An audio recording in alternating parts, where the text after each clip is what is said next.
everybody. Find your way, I don't want to be in it. You're fine. You are totally fine. I know I don't want to be there. You're good. Sorry, this is the part where I adjust awkwardly the microphone. It's good now. Hey, Chris. Yes, sir. Congratulations on getting out of Kankakee. Very happy for. I was worried, but then I saw you standing there. I was like, "Well, this has to have a happy ending." How are all the rest of you people here? I would address you all personally, but I don't know all of your names. You should all have name tags that I wouldn't be able to see. Anyway, my name is Patrick. Hi.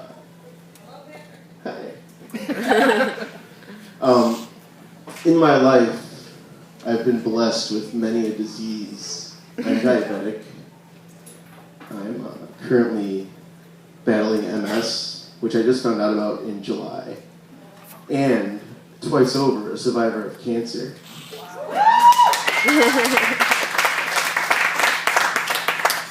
Thank you. I got that on videotape. Excuse me. Got choked up. I got that on videotape because my mother doesn't believe that people are happy that I survived. So. My mom got really excited. She was like, "Man, that's one less birthday and one less Christmas for the year. That's awesome." I'm just kidding. My mom's pretty awesome. But anyway, I had testicular cancer, which any kind. I mean, of all the cancers, really, that's like the cancer to get. 'Cause it's like the most curable. I mean, for a guy, it sucks because you have to lose them all. But I mean, that only really matters if you're like attached to it. Which, you know, I was more attached to not having cancer. So, but the way that I found out though was one day I looked down at my area, and one of my balls was bigger than the other one. And I was like 21, so for me at the time, like, that was awesome.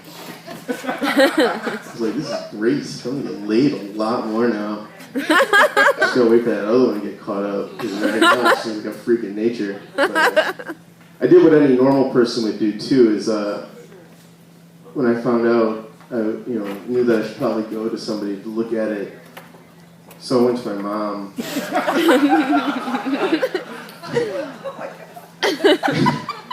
And she did the very motherly thing of, well, let me see it. And I was like, I just need a ride to the hospital. Our interaction is done. We don't have to see it. Things have changed down there. The situation's got a little hairier. That's it. It was actually funny because, the way that I approached her about it, I was like, so, Mom, I had a problem with, she's like, your balls? Which isn't such a weird coincidence because that's actually how she ends all of my sentences. So, just so happened that one time she was right. So she's like, we should probably go to a doctor. And I was like, yeah, that's kind of what I was alluding to. Besides, what's one more person looking at it, right? Let's get some money for this. Put it on the internet. Yeah, so went to the doctor. He's like, we gotta get that out of there. And at first I got really excited because I thought he was talking about the smaller one. But no, he wanted to get rid of the proud ball. So he came time to take out the testicle, and he's like, hey, so do you want a prosthetic ball? Which I didn't even know that was a thing. Like, are there guys who have, a problem with their balls and they get fake ones to show off to people, like fake boobs? Because then I went shopping for ball bras. But I got really mad because I was like, why didn't I know about this before? Because how awesome would it be to have a prosthetic ball in addition to other balls? I'd have 3 balls, and I don't know if there's any Schoolhouse Rock fans, but one thing I know is that 3 is the magic number. So, Yeah. So yeah, ball cancer, everybody. Like I mentioned, I have MS, and I've determined my only sole purpose in life is to just get any disease that qualifies me for medical marijuana. Had the cancer, had MS, and diabetes. So right there, I'm bashing like 2 out of 3. I'm also working on getting some glaucoma too, so fingers crossed. The thing that's funny about the MS too, though, is I just started taking the medication, and the side effects from the medicine is actually worse than the disease itself. So I'm thinking about just weaning myself off.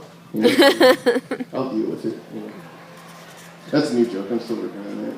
I'm trying to work the sympathy vote, so I'm just doing only disease jokes now. So because people can't not laugh at the person who has diseases, you know what I mean? That's just awful. And then the Make-A-Wish people owe me a lot of money. So.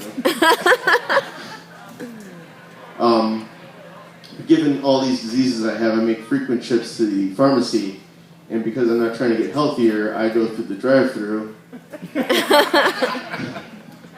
And one time I put my name through, and I was like, Patrick O'Hara, and she comes back and she goes, "Actually, O'Hara?" I don't know if, she didn't look at me, because clearly that would not have been the first word choice for her. If you see a action movie starring me, you should be prepared to be disappointed for the next 2 hours. I'm more likely to be the damsel in distress than the hero in the movie. I'm the guy in the action movie that when there's like bullets and blood, I'm like crying in the corner. I'm wetting myself. Which I've been practicing. I might do that by the end of my set, so fingers crossed. Just trying to get this other role in this other movie, so. It's fall. I love this joke, by the way, because there's only one time a year I can tell it. Because telling fall jokes in the summer doesn't really work. But it's fall, and the thing that cracks me up about fall is that people always talk about how pretty it is outside. Like the leaves are changing color on the trees, and all the colors are beautiful.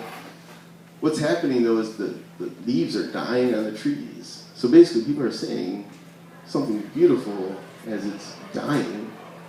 Which I learned going to my grandfather's funeral, not appropriate. It's not appropriate to walk in and the first thing he says, "Oh my God, it's so beautiful."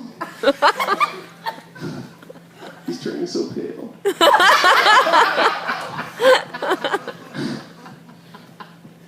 I'm not invited to a lot of family functions. I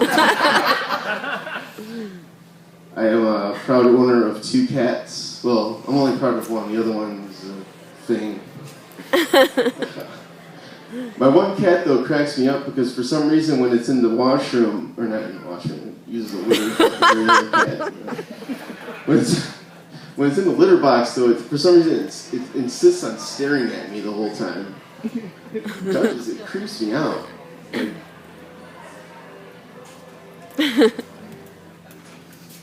Like I've been in bathrooms where there's a mirror across from me when I'm making things, and I get creeped out just seeing myself. You know what I mean? It's like I can't have some shame, cat. Yeah, I know I gotta clean up after you, but I don't want you to like throw it in my face. Yeah, that's okay. I actually tried that joke last week at a different charity show for cat people. That's a real thing. And it went over. It went over so well. I was like, you know what? I'm gonna try that joke again tonight for a non-cat related charity show. Guess what? You guys saw the last time I'm ever going to tell that joke. Yeah. I used to date a girl who, she used to talk to her pets like they were people. And one time we were on the phone and she was like, "Say goodnight to Mr. Mittens," her cat, not her father. So there was a period of silence, which I can only imagine was her holding her hand with the phone next to the cat's ears. And I didn't know what to say. Because I don't know what a cat for goodbye is. I'm assuming it's meow. Well, I don't know the dialect. So, So I didn't say anything. She pulls the phone back up to her ear and she's like, "You didn't say goodbye to Mr. Mittens." And I was like, "I know, it's really awkward because Mr. Mittens was supposed to break up with you for me."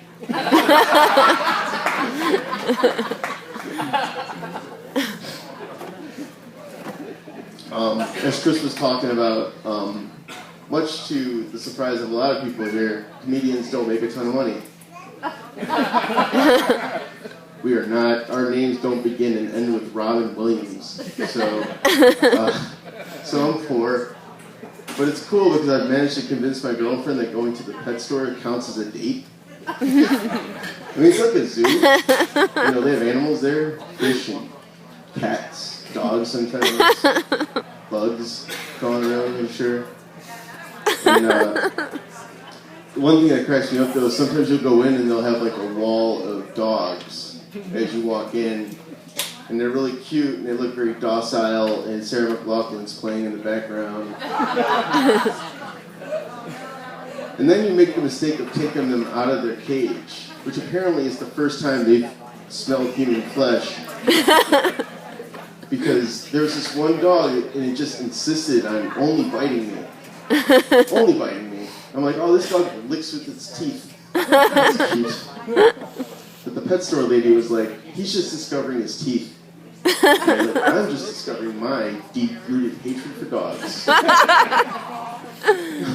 The dog was biting me. I have no patience for that. It wasn't even adorable. It wasn't like the cute little dog bites. It was like frothing at the mouth. And his eyes got red, and he was like, dude, I'm gonna fuck all of your shit up. Take me home. Everything that you paid money for, the few things that you could actually afford in your life, fuck it up. I'm gonna be the most expensive thing in your house, sir. So, it's been a couple months with the dog, and he's fucked everything up, so. At least I got the dog to show for it. Driving up here, there was a sign, and it says, there have been 804 traffic deaths. Don't text and drive. But feel free to read this sign notifying you of all the traffic deaths. It was informative, so, and tragic. I tried a dating site once in my life. I won't say which one it was, but it rhymes with ratch.com. And I was on it for about 5 minutes, and it pulled up my matches, and I had to leave because one of the first matches that came up was my cousin. It's not bad. The reason why I had to quit and stop is because we've been dating for like 6 months now. He's the most gentle lover I've ever had. So, all right, everybody, thanks for coming out for a good cause. I'm Patrick O'Hara.